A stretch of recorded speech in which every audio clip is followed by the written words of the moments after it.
Então, pessoal, boa tarde a todos. Estou gravando esse vídeo para tratar sobre a petição inicial, tema que foi indicado por um dos colegas num grupo do WhatsApp que eu administro, chamado Processo na Rede.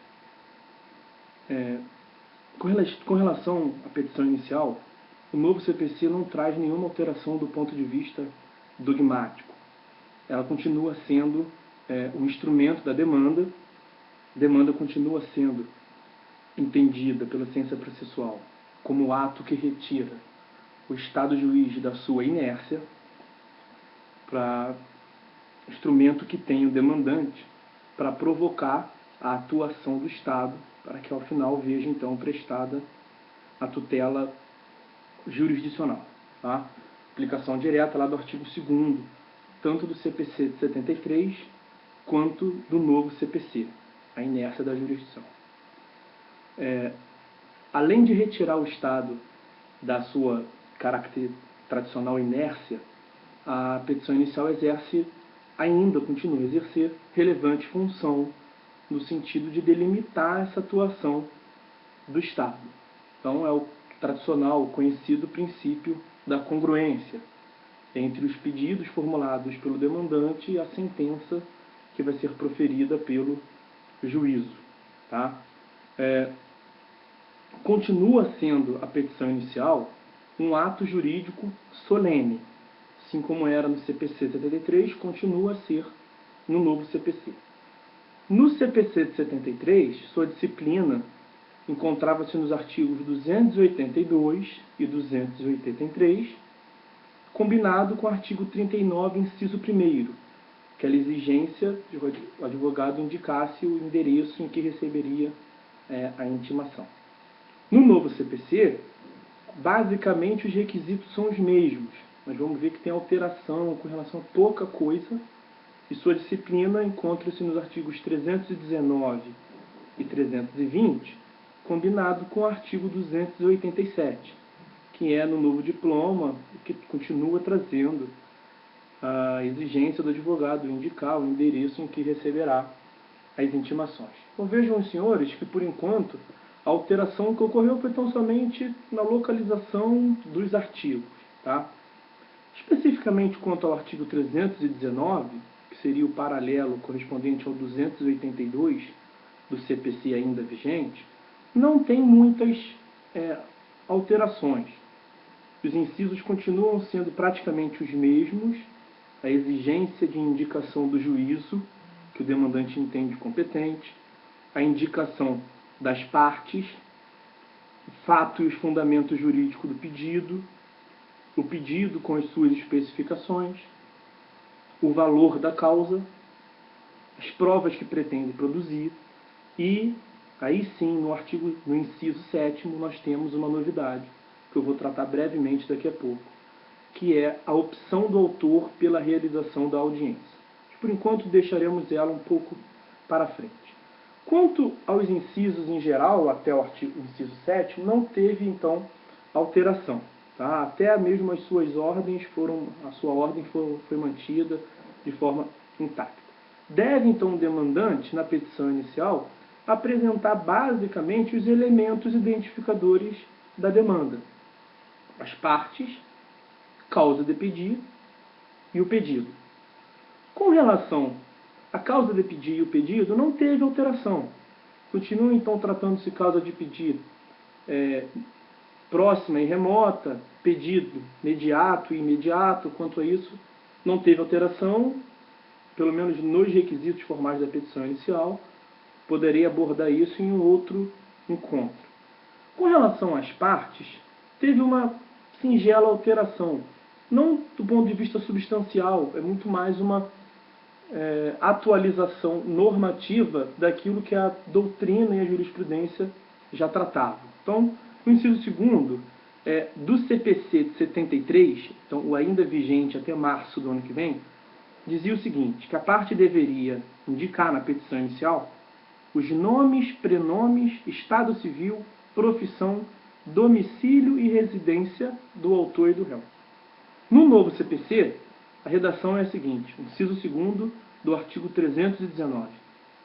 A parte deverá indicar na petição inicial os nomes, os prenomes, o estado civil, a existência de união estável, essa é uma novidade, a profissão, o número de inscrição no CPF e no CNPJ, o endereço eletrônico, domicílio e residência do autor e do réu. O que teve de alteração substancial, claro, além da inclusão do companheiro, da existência de união estável, além do casamento, que já é uma decorrência, uma incidência direta da Constituição. O que teve de novidade efetiva aqui foi a exigência na lei que a parte indique o número de inscrição no CPF e CNPJ.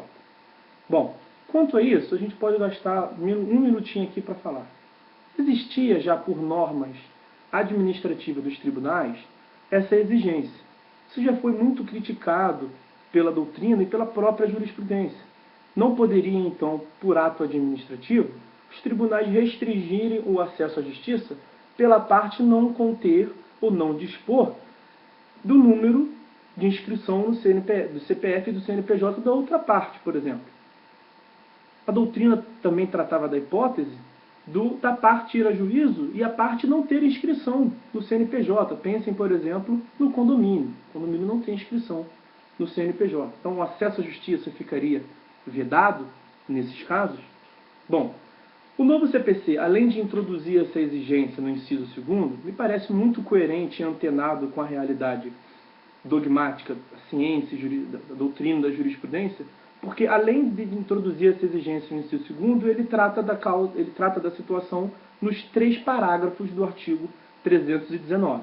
Então, parágrafo 1º vai dizer de forma muito clara que se a parte não dispuser das informações que são exigidas no inciso 2º, ele pode então pedir ao Estado juiz que o ajude a providenciá-las. Então, o que na prática os advogados pediam a colaboração do juízo na expedição dos ofícios, e muitos dos juízes se recusavam, falando que não era função do Estado, agora está vedado. Expressamente, parágrafo 1º admite como possibilidade o demandante pedir essa colaboração do Estado juiz. O parágrafo 2º diz de forma muito expressa que a petição inicial não será indeferida se não tiver todos os elementos do parágrafo 2º. Então, se não for possível ao demandante obter todas as exigências do inciso 2º para qualificar a parte demandada, o próprio parágrafo 2º do dispositivo diz que não poderá ser indeferida a petição inicial. Tá? Então, acho que com isso conseguiu casar muito bem o sistema, exigindo essas informações que, não podemos negar, são importantes para o desempenho da função jurisdicional, mas, ao mesmo tempo, não tornando o outro excesso, não tornando o outro lado como um excesso prejudicial ao demandante, de restringir o acesso à justiça caso não disponha dos dados. Tá? Essa é uma alteração, não teve uma alteração efetivamente, não foi propriamente uma novidade, na prática isso já era bem contornado, tirando alguns posicionamentos isolados de alguns juízos, mas, em geral, o que tivemos aqui foi uma atualização da lei. Tá? O que nós temos aqui de novidade, efetivamente falando, é o inciso 7º. Na verdade, não é propriamente uma novidade da petição inicial. É sim um ponto novo na petição inicial, mas decorre de uma novidade, de uma alteração do sistema como um todo processual. Teve uma alteração no procedimento comum do CPC, que vai ter sua vigência iniciada a partir de março do ano que vem. Basicamente, o demandado não será citado para apresentar sua resposta no prazo legal. Adotou o novo CPC um sistema muito parecido com o dos juizados especiais. A parte será citada para comparecer a uma audiência de conciliação ou de mediação.